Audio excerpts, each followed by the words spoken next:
you still go there?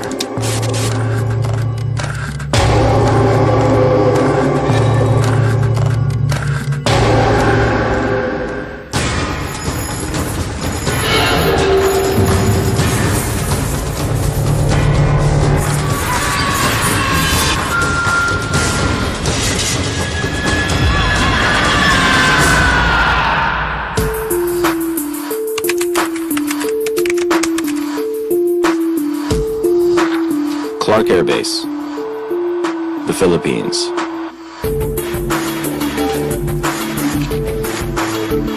A former U.S. military facility. It was the largest American base overseas. It was huge, sprawling, and the Americans operated here for almost 100 years.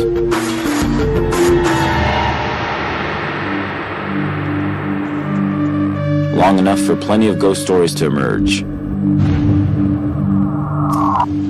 Especially from one place, Clark Hospital. I cannot forget that day, 1973 May. I'm a guard in that building in the main hospital. I'm happy because this is my first time duty. Big building, many car, many people. But I'm work 10 in the evening and 6 in the morning. This is the quiet time. No more people. Very quiet. I just walk around every hour. Every hour I will check my post.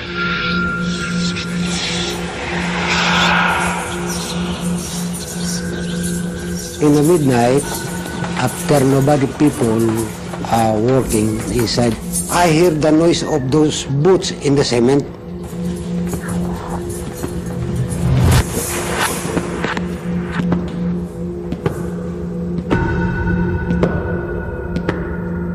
My body got cold. All my body. But my feeling, I feeling my hand, my head. Oh, God. What's wrong to me?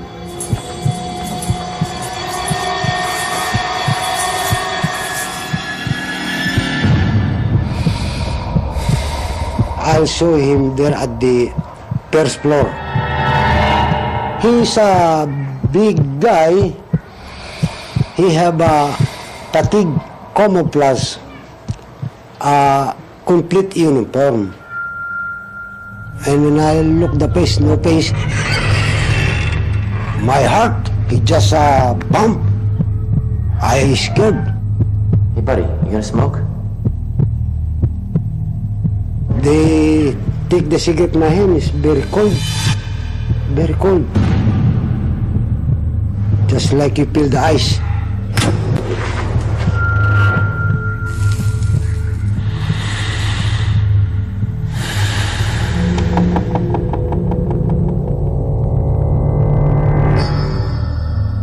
After, I could not see anymore.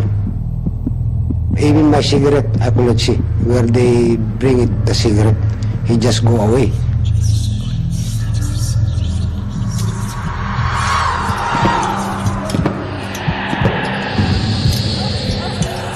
After close the door at the back, and I'm stay there in my outpost, I feel my hand and I look like that in my face.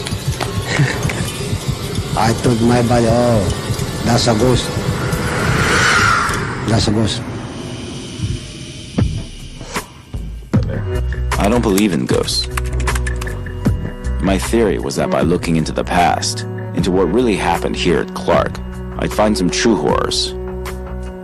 Real events that could help explain all the ghost stories and what gave this place its eerie reputation. Hey buddy, you gonna smoke?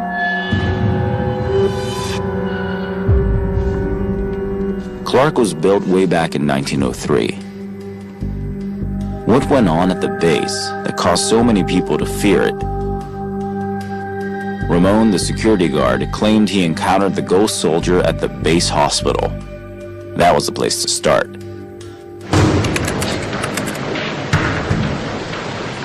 Angeles City, Angel City, Not quite the kind of place the name suggested. Once a humble provincial town, the large American presence changed everything. It became a city with all kinds of entertainment and distractions for the American GIs. It was from here that I needed to get to Clark Air Base. Hey, Kuya, can you take me to Clark Air Base Hospital? Yes, sir. Yeah? Yes, sir. Okay, great.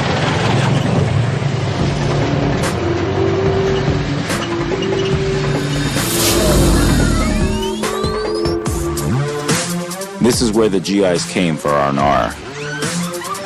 But the story I was after was on the base itself. Do you believe the hospital's haunted? Yes, really. How come? So many soldiers, American soldiers, there's so many died at the hospital.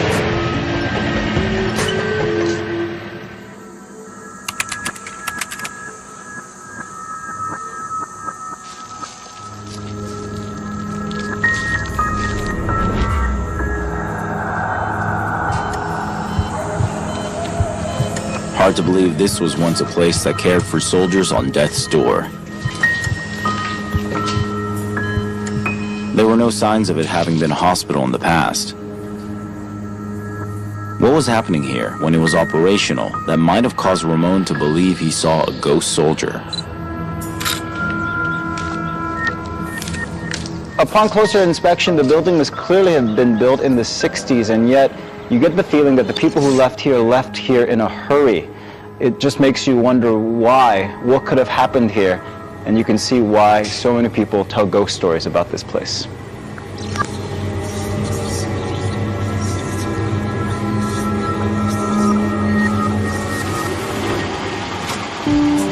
Clark Air Base Hospital is a state-of-the-art facility designed to give U.S. soldiers the very best in medical care. I went through archival footage of the hospital looking for answers. At a cost of $4.5 million and completed in 1964, Clark Hospital. Then I discovered its purpose: treating all those heavily wounded in Vietnam. The U.S. Air Force dramatically increased its presence in Southeast Asia in the 1960s, as the Americans became more deeply involved in the Vietnam War. Clark Air Base was the hub that provided logistical support to the Americans fighting in Vietnam. Soldiers from various branches of the U.S. military came through Clark. That's why the base was enormous, over 620 square kilometers.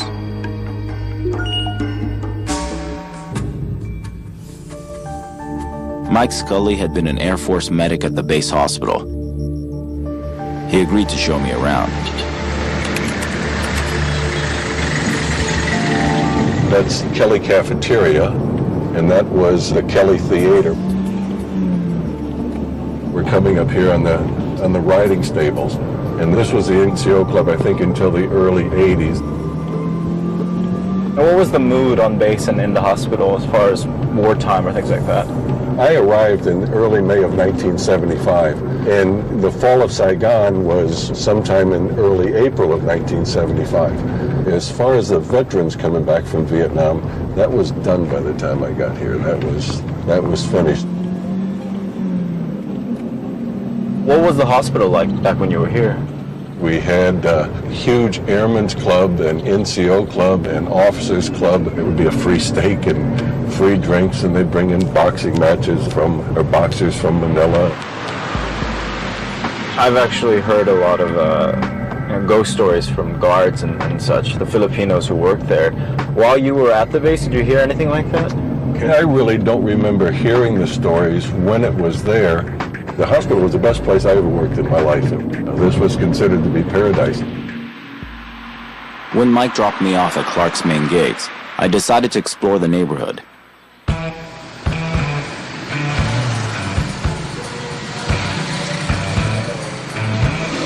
You could see why this would have been paradise for some GIs. But Mike had a different perspective, that of someone who had been at Clark after the Vietnam War ended. To get a better sense of life on the base, I needed to talk to someone other than Mike. Harry the horse?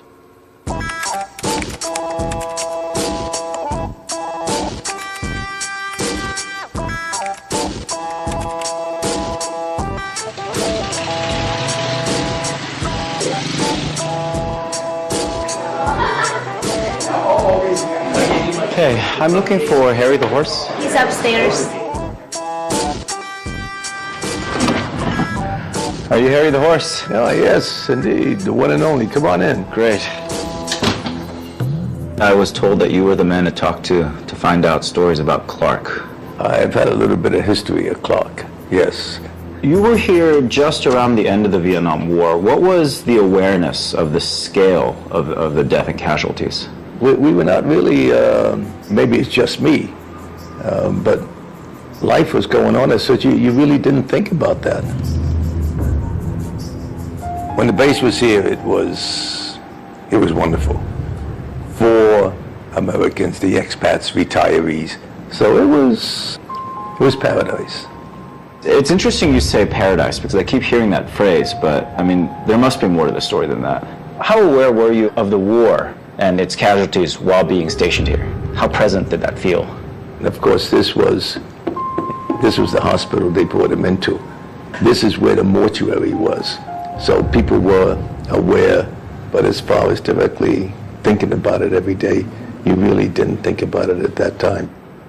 I'm looking into Clark's haunted stories. What can you tell me about those? Filipinos are so superstitious anyway, it doesn't take much to convince them there's a ghost somewhere. I don't care. Most of the other people don't care. No ghost is going to come and bother me. I just hope if I see one, she's good looking. Like Mike, Harry the horse saw Clark Air Base as a kind of tropical paradise. But there was a dark side, even if he didn't want to talk about it. Dennis is arriving in the Clark Air Base Hospital in the Philippine Islands. Clark Air Base in the Philippines, Dr. Lewis Patterson. an American military outpost abandoned in 1991. To examine the arrival. I came to investigate rumors of a ghost soldier haunting the base hospital, which I suspected was connected to traumatic events here. But the guys I'd met who lived on the base made it sound like it was practically a resort.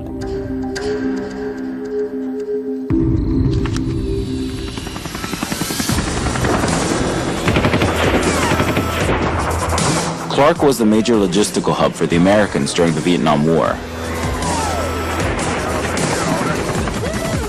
It was a bloody war that lasted 2 decades. A long, drawn-out conflict, with stories of massacre, rape, and torture coming from both sides.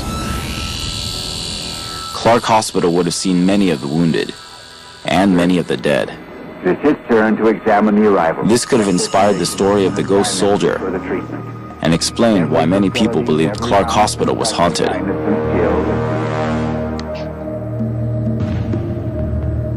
Then I discovered the hospital wasn't the only hotspot of ghost sightings on the base. I contacted local journalist Ding Cervantes, who had covered paranormal stories in the area. He agreed to show me other locations on the base that were believed to be haunted.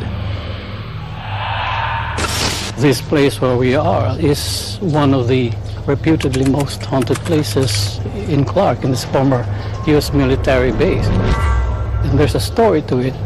You know, this building, it used to be a former cemetery for people who fought U.S. wars.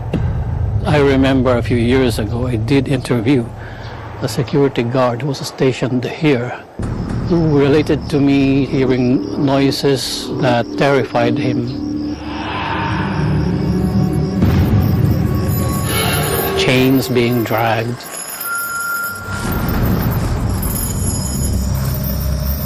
Voices being heard despite no one else being here.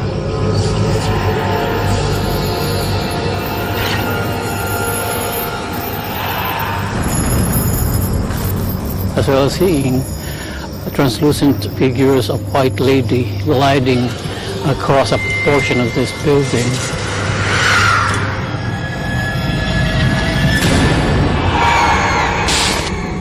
Where do these stories of hauntings come from? Are the people who tell these stories locals? Locals mostly, yes.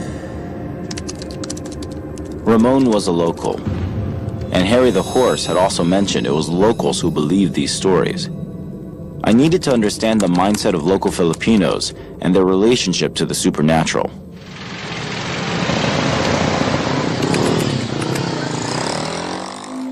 Metaphysicist Frank Regis agreed to meet me to tell me more. So I've really noticed, Frank, that a lot of the stories that I've heard have been from the locals and not from expats. Do you think there's a reason for that? Filipinos are generally Eastern, and it springs from their original indigenous belief system that life goes on. When people die, there is an afterlife. The consciousness continues. But since they're no longer normally visible and physically, they're usually called ghosts. We can visualize the world as a grid, and there are positive grids and there are negative grids, and they are generally determined by the energy that happened in that place. Now, most hauntings usually happen in a negative grid, and these are places where there's a history of violence and a history of pain, okay? Some really intense feelings happening. Could be even conflicts. War is violent. That kind of death, which is sudden and violent, leaves a very painful residue or memory in the consciousness of the person. That will always leave a negative imprint in the place. The idea that certain places have a negative imprint was intriguing, and Clark was beginning to sound exactly like that to me. I went back to Ramon, the security guard, who was at the base during the Vietnam War. I hoped he could shed light on the link between the ghost sightings and the bad memories in the minds of those who fought in the war. In Vietnam War, they have sick, they bring it here. Some other they have shot, some another we don't have any hand, some another they got burned, body. Every day, night, every day, like that.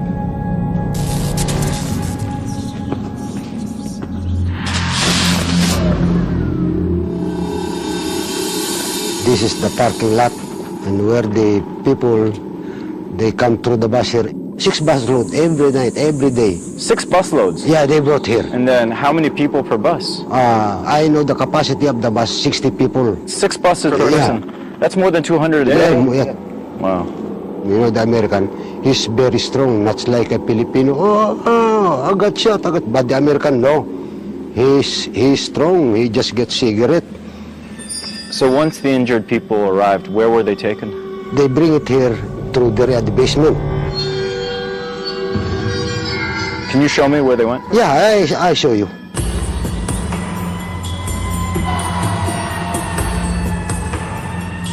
This was the other side of paradise.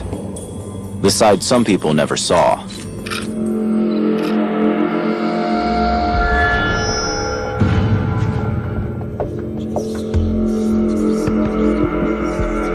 This the whole way.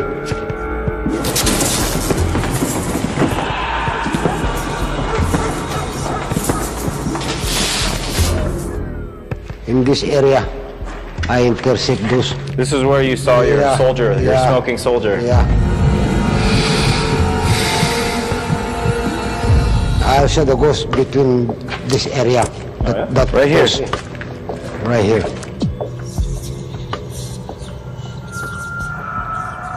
This is the area. He's not for the living people. No people, anybody go here. This is the restricted area because this is storage. Many people die. They stuck here. The body, he just bring it there at the basement. There were bodies stored in the basement? Yeah. Dead woman, dead children, dead men. He just leave it here. That's why this is the restricted area. I can't go there because after that you heard many noise. Noises? Yeah, noise.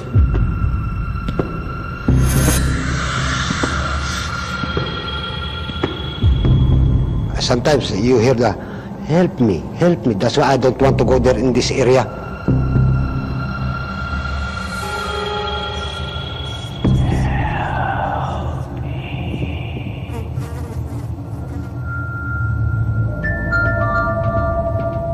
I went to explore the basement alone.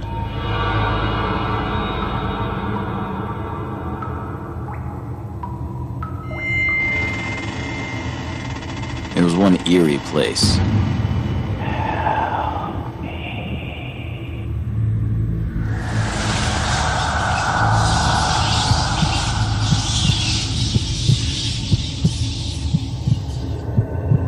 scrawled graffiti, warnings.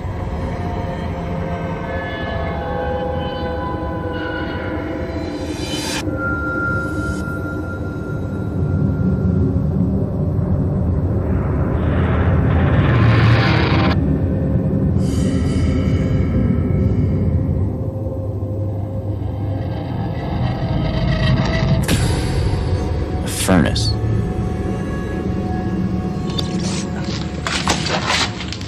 Looking around, feasibly, you could put bodies down here or bury bodies down here, but, you know, it just looks like engineering rooms, mechanical rooms, all things that would naturally be in the basement of a building this large just to keep the structure running. And the real question then is, why would you bury bodies in a hospital?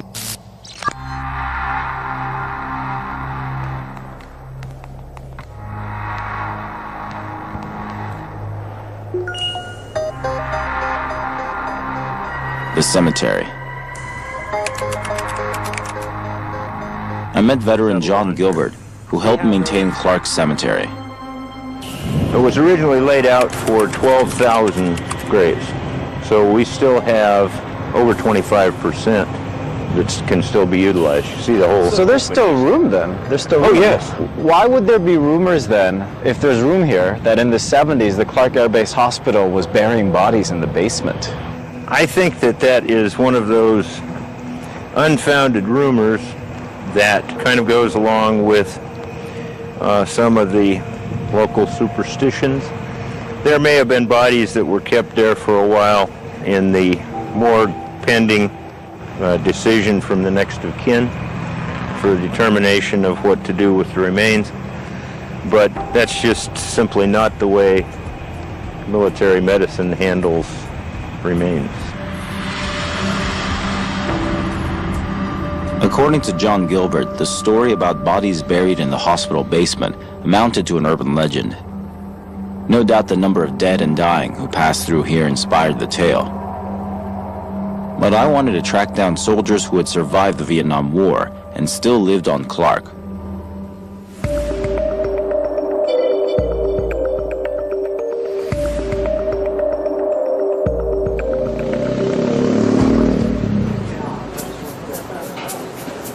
Both of you gentlemen served in Vietnam?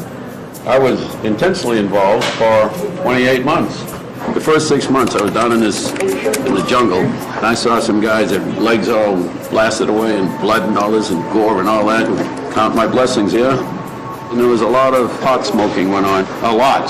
Big time. They saw all their buddies getting shot. They saw all the blood and the gore. I mean, these guys were all nerved, rattled up, yeah? Many came back with psychological problems, yeah? Many, big time. Did everything to kind of forget the bad stuff. And they came back here damaged. They didn't recognize the mental things that the people go through. That what you see today maybe don't bother you today, but next week it bothers you 10 years down the road. Post-traumatic stress. What did they go through here? Just think of yourself being put away in the most despicable place, not having a bed to sleep in, not having a pot to pee in, not having a place to poop. For 5 years? Yeah, for 5 years or 6 years. That you couldn't bathe, you couldn't clean, I mean, you had nothing. How would you feel at the end of the year? Would you be able to go out and talk in society? No, you wouldn't. Okay, let's face facts. These people. Yeah. Hey, Joe's an emotional Irishman, yeah? They deserve our greatest respect. They're still in bad shape because they were not given the top kind of mental care that they're given today, yeah? There were so many dead and wounded in Vietnam. But it became clear talking to Joe and Cliff that what was almost worse was the walking wounded. The war spawned the coining of a medical condition, Vietnam Syndrome. Those who arrived at Clark and whose past continued to haunt them after they left. Joe mentioned mental care, ghosts in the minds of men. These weren't the supernatural ghosts like the one Ramon believed he saw. These hauntings were very real.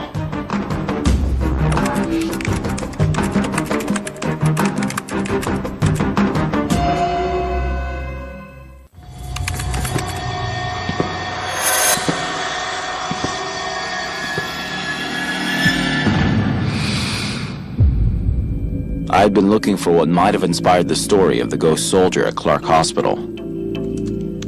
I discovered that what was really haunting Clark was its past. The Vietnam War. The wounded that were flown from Vietnam to Clark Hospital in the Philippines suffered from more than just physical injuries. Often the trauma of war haunted them long after war was over, and this trauma was a sort of ghost that never left, even when the lights were on.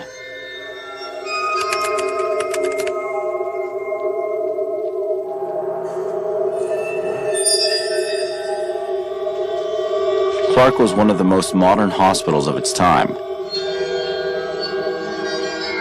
But did it really have a mental ward to care for those psychologically damaged from battle?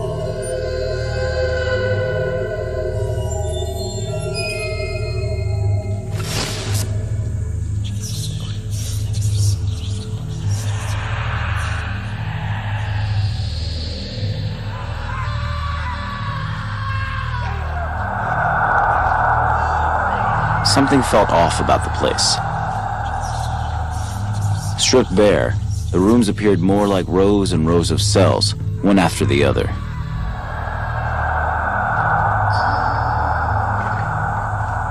What kind of stuff went down here?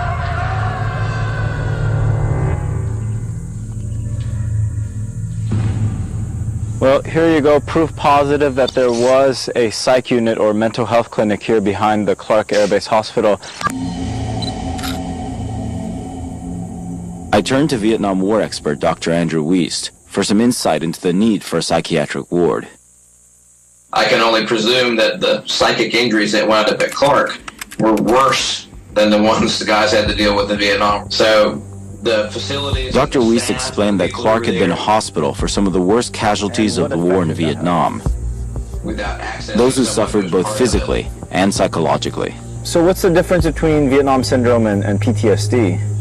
Vietnam Syndrome and PTSD are actually the same thing. It's essentially soldiers seeing so much trauma in combat that they come home changed.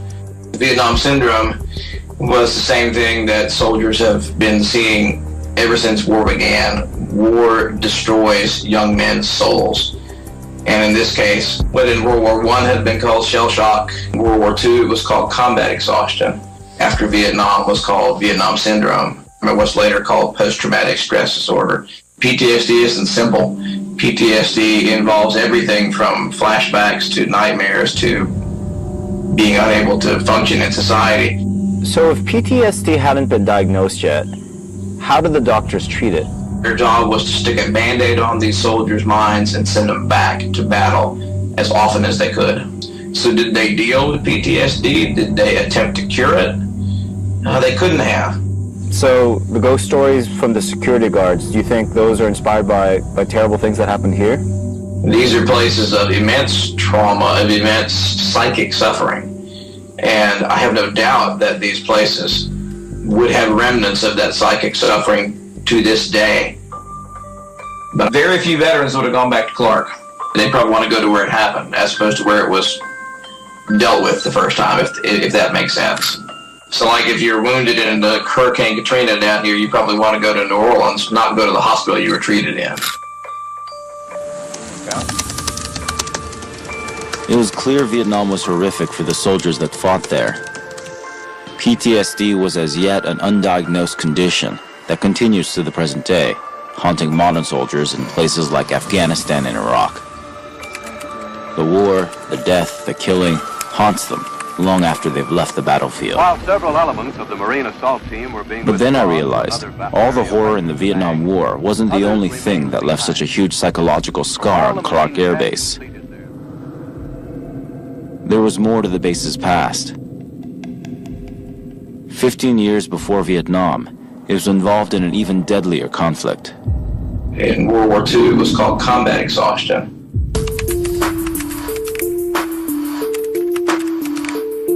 The casualty figures were astounding. Vietnam numbers were huge, but World War II numbers were off the charts. 60 million killed in 6 years, up to 1 million in the Philippines. And Clark was right in the middle of it. December 1941. A day after Pearl Harbor, the Japanese attacked Clark Air Base. Philippines in 1941. American and Philippine forces withdraw to the Bataan Peninsula. The Army Air Forces delivered the goods prepaid. April 1942. The U.S. surrenders the Bataan Peninsula to the Japanese. 75,000 Filipino and American troops are forced to make a 104-kilometer march to prison camps. Many were denied food, water, and medical care. Those who couldn't march were killed. As many as 11,000 prisoners died. It became known as the Bataan Death March. They walked right past the Clark Air Base main gate. I needed to know more about what the Japanese did at Clark in World War II. Was this why so many believed the base was haunted?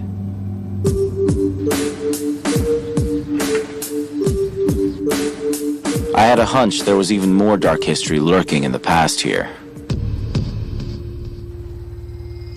But even I couldn't have imagined what I discovered.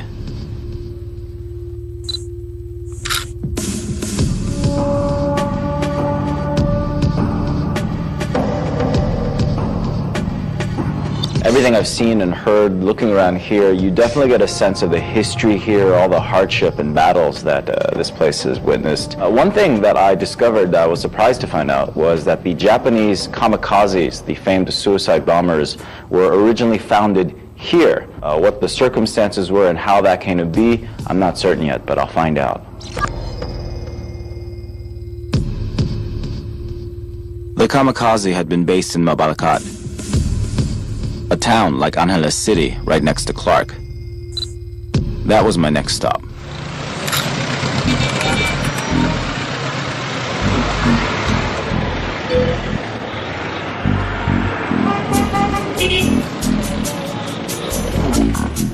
It looked like any other ordinary house along the street.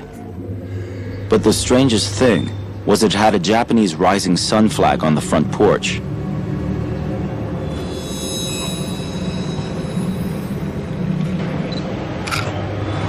Hello. Hey, this plaque is correct. This is the birthplace of the kamikazes? Yes, it was. Give your questions. It seemed I had found the home of the kamikazes, and this man claimed he had witnessed the very first training of the kamikazes in this very house. So this is the room. Yeah. Where did you see all the pilots, the kamikazes? Well, they were squatted here. Yeah? They were, you know, they were in G-strings, you know, like this. Yeah. And with just the white clothes wrapped around right here, and they were listening intently. And then standing up here is a guy with a stick and pointing at the vessels, showing them the different kinds of vessels of the American warship. And where were you? I was peeping right here, looking at them. Why did the Admiral pick this house? I believe they did that because it is closer to the airfield where the pilots will fly from. Where is that airfield? It is about less than a kilometer away from this place.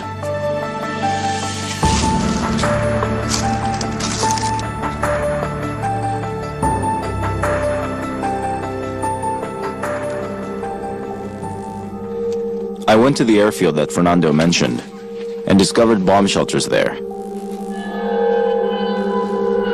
Ironically, they were for the kamikaze pilots. So Clark Air Base really was the birthplace of this horrific war tactic, using airplanes themselves as weapons.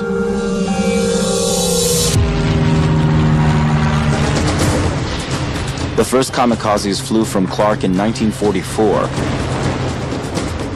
when Admiral Takejiro Onishi's Special Attack Unit placed 250-kilogram bombs on fighter planes and targeted U.S. carriers.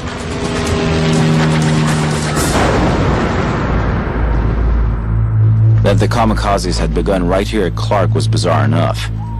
But as I walked through the airfield, things got even stranger.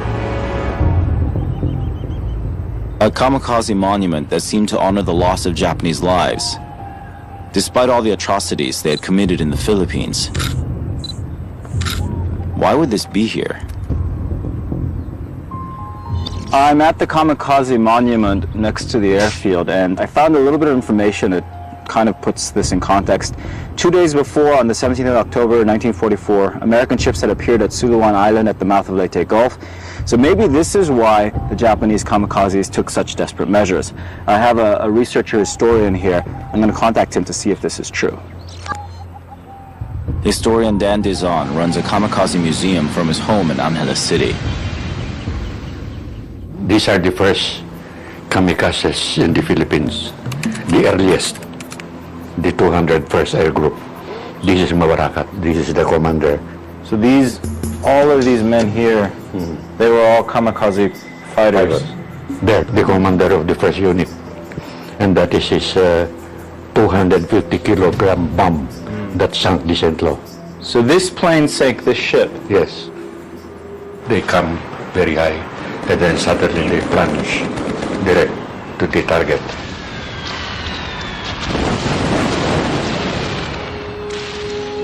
And it was Admiral Onishi who came precisely to the Philippines on October 19. On the 20th, they were initiated into the organization for suicide mission. So the idea came about, and then 5 days later? They started hitting targets. Before then, what happened? What existed? They are merely fighter pilots. They were just regular fighter pilots? Regular fighter pilots, yeah. That's a really short time frame. Very short time, because the situation at the time for the Japanese was very precarious, very dangerous. Dan explained that the Japanese were in such a hurry to get the kamikazes off the ground because they were surrounded by American naval vessels, edging closer to Clark in the closing stages of World War II. The strength of the U.S. warships meant they couldn't attack them in a conventional way. Desperate, they resorted to suicide missions. What do you think motivated the individual pilots? What was inculcated in their minds is that by serving as a suicide pilot, they are saving the eventual occupation of Japan and the imperial family. You give your life to the emperor and to the nation.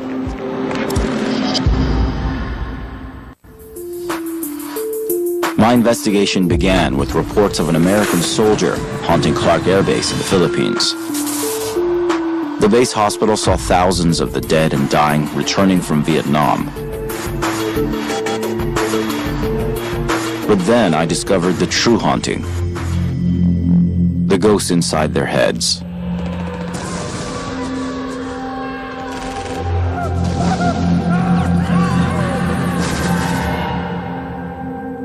But there were other reasons why so many locals believed Clark was haunted.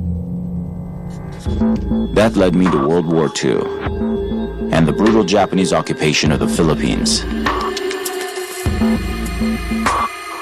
That's when I made another shocking discovery.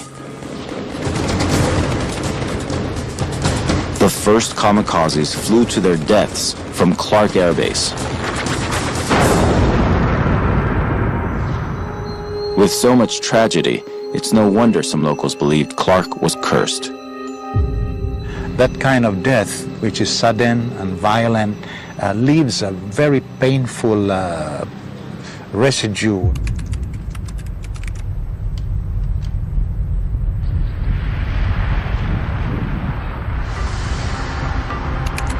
Nearly 50 years later, an act of God would force the Americans to abandon Clark. About 15,000 American service personnel were evacuated after a Philippines volcano dormant for 6 centuries began to explode. Bad juju indeed. Villagers from a 12-mile radius of the mountain fled the area. And over 700 people died. I decided to call cultural historian Dr. Bautista to find out why some locals thought Mount Pinatubo was more than just an act of nature. What are the local beliefs surrounding the Mount Pinatubo eruption? There was a perception that that the American occupation of Clark was the venue for a lot of social problems, like prostitution, like illegal markets, and all sorts of vice-related activities. So there was a great amount of resentment brewing about the American occupation. There were certainly some people who believed that that Mount Pinatubo was God's way of redressing a very, very significant social issue. Do you think all these ghost stories come from the negative history surrounding Clark? All sorts of folkloric myths had been existing well before the American occupation in Clark. It is possible that the trauma of the Pinatubo eruption and also the negative effects of American colonialism had exacerbated and enhanced those myths. In the end, it took a so-called act of God for the Americans to leave and to change Clark Air Base forever. The ghosts here seemed born of trauma and suffering inflicted on Clark Air Base and Angeles City during two major wars. And there was one place emblematic of the last 100 years here. I went back to see John Gilbert at the Clark Cemetery.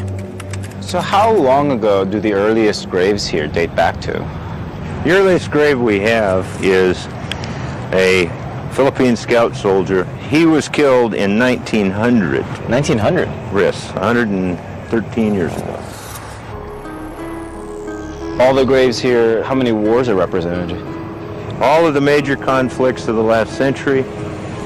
There are people buried here who saw action in Nicaragua, Dominican Republic, the Boxer Rebellion, as well as all of the major World War I, World War II, Korean War, Vietnam. So this is literally more than a century worth of veterans buried here. Yes. For almost 100 years, this place was wrapped in conflict.